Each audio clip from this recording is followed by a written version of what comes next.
Hello friends, welcome to अक्ष online classes. आज की क्लास में हम डिस्कस करने वाले हैं जनरल साइंस के क्वेश्चंस जो हाल ही में जेईओ अकाउंट्स का पेपर हुआ था और असिस्टेंट माइनिंग इंस्पेक्टर एचपीएसएससी के पेपर्स हुए थे। वहाँ पे 8 मई को पूछे गए थे, तो आज हम उनको डिस्कस करने वाले हैं।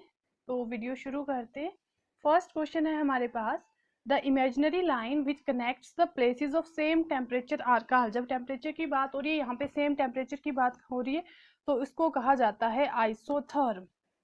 Therm means temperature, right. इसको कहा जाता है आइसोथर्म्स। जो सेम टेम्परेचर को जो कनेक्ट करती है line, that is known as isotherm. Second one is rotational axis of which of the planet is highly tilt. किस प्लैनेट के रोटेशनल एक्सिस बहुत ज्यादा हाई टिल्ट होते हैं? तो वो आपके होते हैं यूरेनस के। यूरेनस के प्लैनेट्स की हमने बात करी थी, ये कॉन्सेप्ट हमने पहले भी डिस्कस किया है कि जो साइज वाइज होते हैं, तो इस तरह से आता है। जस्सू ने 2 विम खरीदे VM2, राइट, जिसमें हमारा जो यूरेनस आता है 3rd नंबर पे होता है। तो यूरेनस जो होता है अकॉर्डिंग टू साइज, ये साइज के अकॉर्डिंग है, जिसमें जुपिटर का साइज सबसे ज्यादा होता है, राइट। यूरेनस जो होता है वो हाईली टिल्ट होता है, दैट इज अप्रोक्सीमेट 98 डिग्री तक टिल्ट हो जाता है। ये प्लेनेट हाईली टिल्ट होता है। इसका जो नॉर्थ पोल है वो नियरली इक्वेटर पे होता है। क्यों? क्योंकि ये 98 डिग्री तक टिल्ट हो जाता है, राइट। और इसका जो नॉर्थ पोल वहां पे आता है वो नियरली इक्वेटर के बिल्कुल नजदीक आ जाता है, अप्रोक्सीमेट बिल्कुल इक्वल नियर हो जाता है इक्वेटर के। Next question number 3 is which gland releases sex hormone. Sex hormone कौन सा ग्लैंड रिलीज करता है? तो वो एडर्नल ग्लैंड जो है सेक्स हार्मोन रिलीज करता है, राइट। एडर्नल ग्लैंड जो सेक्स हार्मोन रिलीज करता है।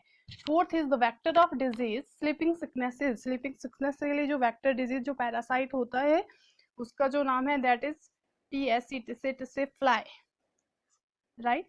जो ये पैरासाइट होता है, ये स्लीपिंग सिकनेस का जो वेक्टर है, पैरासाइट है, वो है ये से fly, right. Next question number 5 is in extreme cold conditions in cold countries water pipes get bursted. जो वाटर पाइप है कोल्ड कंडीशन की, वो क्यों ब्रस्ट हो जाती है? एक तो हमें पता है जो डेंसिटी होती है, किसकी डेंसिटी, जो हमारे पास किसकी डेंसिटी होती है, आइस की डेंसिटी होती है, वो कम होती है किसकी डेंसिटी से? वाटर की डेंसिटी से। Density of ice is less than density of water, right. Water से कम होती है। इसकी वजह से क्या होता है, इसका वॉल्यूम जो, जिसका मास तो इनका सेम होता है, सेम मास होने की वजह से भी, होने के बाद भी इसका वॉल्यूम, इनका वॉल्यूम क्या होता है? चेंज हो जाता है। चेंज इन द सेंस, जो आपका ग्रेटर जिसका वॉल्यूम होगा उसमें प्रेशर ज्यादा होगा, जिसकी प्रेशर की वजह से जो पाइपलाइन क्या हो जाती है? ब्रस्ट हो जाती है। मतलब जब वो आइस बन जाता है तो उसका वॉल्यूम ज्यादा हो जाता है। जब वॉल्यूम ज्यादा हो जाता है तो वो पाइपलाइंस जो क्या हो जाती है? ब्रस्ट हो जाती है, राइट। तो इसका मेन रीजन आता है कि डेंसिटी जो आइस की होती है वो वाटर की डेंसिटी से कम होती है, और ड्यू टू ग्रेटर वॉल्यूम की वजह से एक एक्सेसिव प्रेशर इसमें अप्लाई हो जाता है, और इसकी वजह से जो वॉल्स होती है पाइपलाइंस की वो ब्रस्ट हो जाती है, राइट। क्योंकि जो ग्रेटर वॉल्यूम का क्या हो जाता है? ग्रेट हो जाता है। Next question number 6 is which are use for communication in artificial satellite. Artificial satellite में जो यूज की जाती है that are known as microwaves. उनको क्या कहा जाता है? उनको माइक्रोवेव्स कहा जाता है। जो आर्टिफिशियल सैटेलाइट में यूज की जाती है that are known as microwaves.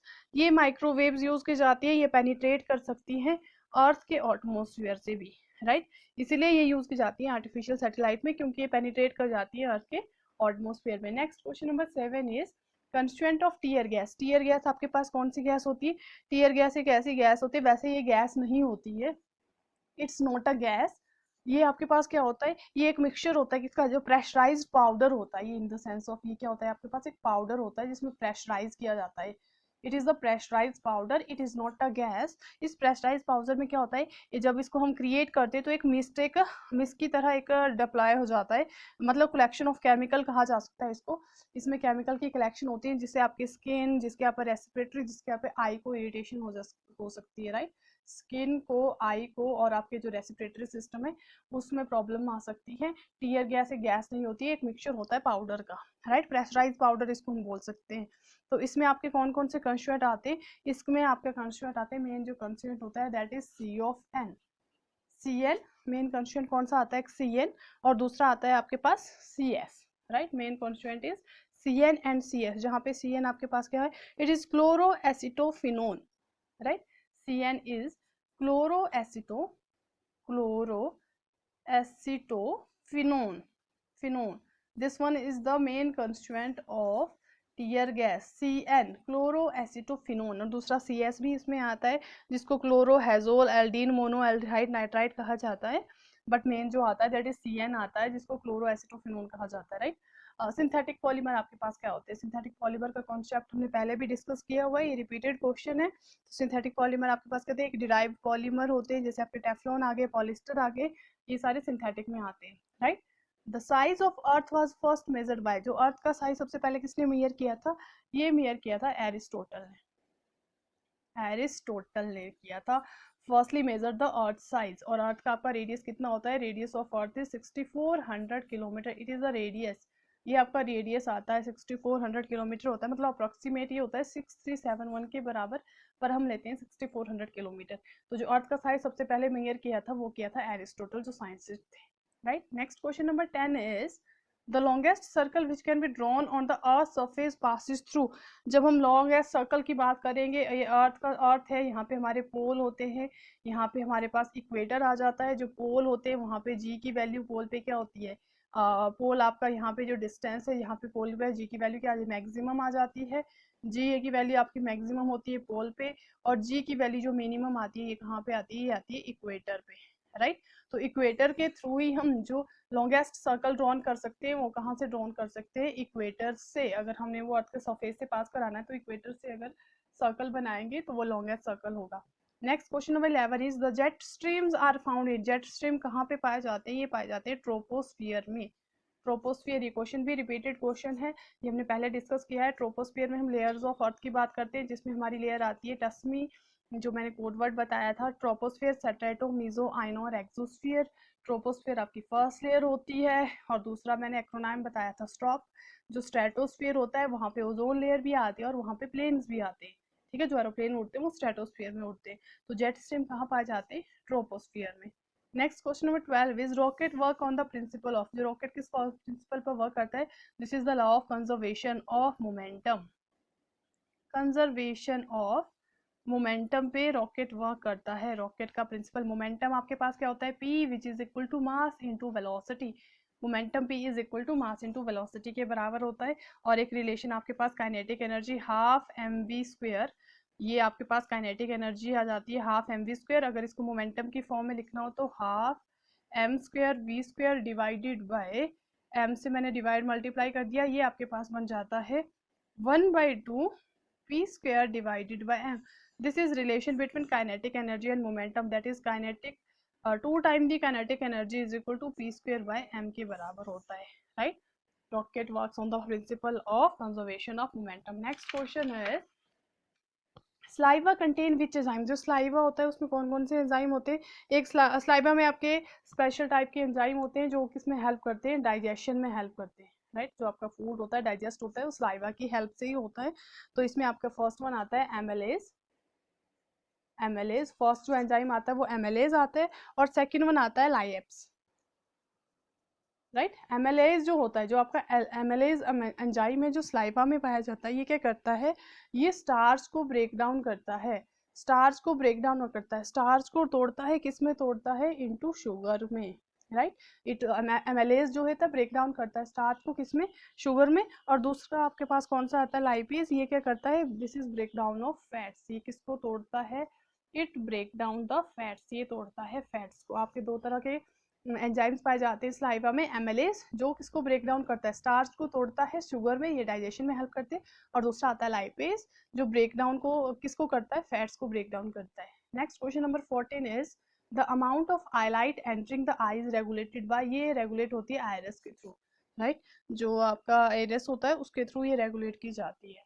Next question number 15 is chemical use to preserve food material, food material को प्रिजर्व करने के लिए जैसे आप शुगर को करते हैं, साल्ट को यूज़ करते हैं, और आपका ये केमिकल की बात हो रही है तो आपका जो सिट्रिक एसिड होता है, विनेगर होता है, वो किसके लिए यूज़ किया जाता है? वो फूड को प्रिजर्व करने के लिए यूज़ किया जाता है, राइट। विनेगर को एसिटिक एसिड भी कहा जाता है, एसिटिक एसिड, विनेगर को एसिटिक एसिड भी कहा जाता है। और आपका बेंजोइक एसिड आता है, वो यूज़ किया जाता है as a preservative.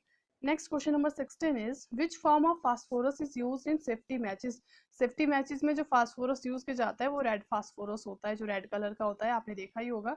This one is the red colour phosphorus is used in safety matches. Next question number 17 is rayon, is rayon chemically क्या होता है? रेयन का क्वेश्चन हमने पहले भी डिस्कस किया है, इट इज सेलुलोज, ये एक रिपीटेड क्वेश्चन है। जो पूछा गया था एग्जाम में, rayon is chemically cellulose. Next question number 18 is normal temperature of human body. Normal temperature पहले तो केल्विन में बताना है, पहले तो आपको सेल्सियस में पता होना चाहिए, 37 डिग्री सेल्सियस होता है। और जब हमने सेल्सियस से केल्विन में जाना होता है तो हम क्या कर देते हैं, उसमें 273 प्लस कर देते हैं। तो 273 प्लस क्या हो जाएगा, 37 हो जाएगा। और जो प्लस करके आपके पास आएगा वो आपका क्या हो जाएगा, दैट इज 7310, 7310 1 2 और 3 310 केल्विन। ये आपका क्या आ जाएगा, normal human body temperature in kelvin scale. हमने इसको प्लस करना होता है, that's it. Next question number 19 is the compound used in anti malarial drug. Anti malarial drug में जो कंपाउंड यूज किया जाता है दैट इज क्यूनिन, राइट। वो यूज किया जाता है क्यूनिन, एंटी मलेरियल ड्रग के रूप में यूज किया जाता है quinine. Next is calcium content is maximum. सबसे ज्यादा, जैसे अकॉर्डिंग टू ऑप्शन, बट सबसे ज्यादा जो कैल्शियम कंटेंट पाया जाता है जो बाजरा में पाया जाता है, राइट। कैल्शियम कंटेंट जो आपके पास आता है that is in bajra. Next question number 21, when it is noon at Greenwich at which meridian will it 4 PM।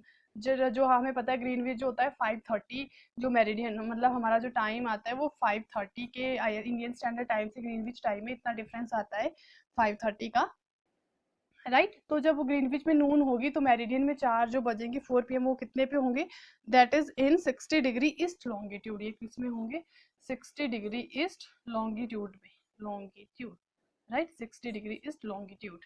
Next question number 22, डोलड्रम्स is an area of. डोलड्रम्स आपका कौन सा एरिया होता है, ये क्या होती है, एक बेल्ट होती है। बेल्ट कहाँ पे, अराउंड द अर्थ, अर्थ के अराउंड एक बेल्ट होती है जो क्या करती है, इक्वेटर के साथ आपके पास क्या करती है, मतलब वहां से जो विंडलेस वाटर्स आते हैं that are the equators where क्या होते हैं वहां पे जो स्टक हो जाती है, विंड स्टक हो जाती है समटाइम्स। तो ये doldrums are the belt around the earth. तो अर्थ के अराउंड का जो बेल्ट लगती है उसका जो एरिया होता है उसको डोलड्रम्स कहा जाता है। और next, vitamin E is important for. Vitamin E किसके लिए इम्पॉर्टेंट होती है, it is important for our vision के लिए। विजन के लिए भी विटामिन ई इंपॉर्टेंट होती है, हमारे स्किन के लिए भी इंपॉर्टेंट होती है। जैसे जो भी फेशियल कराते हैं वहाँ पे विटामिन ई के कैप्सूल्स भी होते हैं, उसको भी फेस में लगाया जाता है। तो विजन के लिए ज़रूरी होती है, इंपॉर्टेंट होती है, स्किन के लिए इंपॉर्टेंट होती है, और आपकी ब्रेन के लिए और रिप्रोडक्शन के लिए, राइट। ब्रेन एंड आपका लास्ट वन कौन सा है, रिप्रोडक्शन। रिप्रोडक्शन के लिए भी उसमें भी विटामिन ई की ज़रूरत होती है। तो vitamin E is important for brain, reproduction, vision and skin. 24 is to measure high temperature. High temperature को मेजर करने के लिए हम क्या यूज करते हैं, to measure high temperature we use, हम क्या यूज करेंगे हाई टेम्परेचर को मेजर करने के लिए, वी यूज, हाई टेम्परेचर को मेजर करने के लिए हम यूज करते हैं पायरोमीटर। Pyrometer, right. इससे हम हाई, जितना भी हाई टेम्परेचर है उसको मेजर कर सकते हैं। तो हाई टेम्परेचर को मेजर करने के लिए हम क्या यूज करते हैं, pyrometer. Next question number 25 is inert gases. Inert gases आपके पास कौन सी गैसेस होती है, ऐसी गैसेस जो किसी भी के साथ कोई भी केमिकल रिएक्शन नहीं करती है, उनको कहा जाता है किसी भी कंडीशन में that does not go any chemical reaction, वो कोई भी केमिकल रिएक्शन नहीं करती हैं, उन गैसेस को कहा जाता है इनर्ट गैसेस। इनर्ट गैसेस का मतलब होता है that gases that does not go any chemical reaction in any condition, जब प्रेशर, टेम्परेचर एंड गैसेस में। तो आपकी जो हीलियम आती है वो आपकी कौन सी गैस है, इनर्ट गैस है। हीलियम, आर्गोन, नियोन, रेंडोन, जो आपका कॉलम आता है हीलियम, आर्गोन, ये सारी कौन सी गैसेस हैं, that are in the inert gases, right. Content, then please like, share and subscribe to my channel. Thanks for watching this video. Thank you.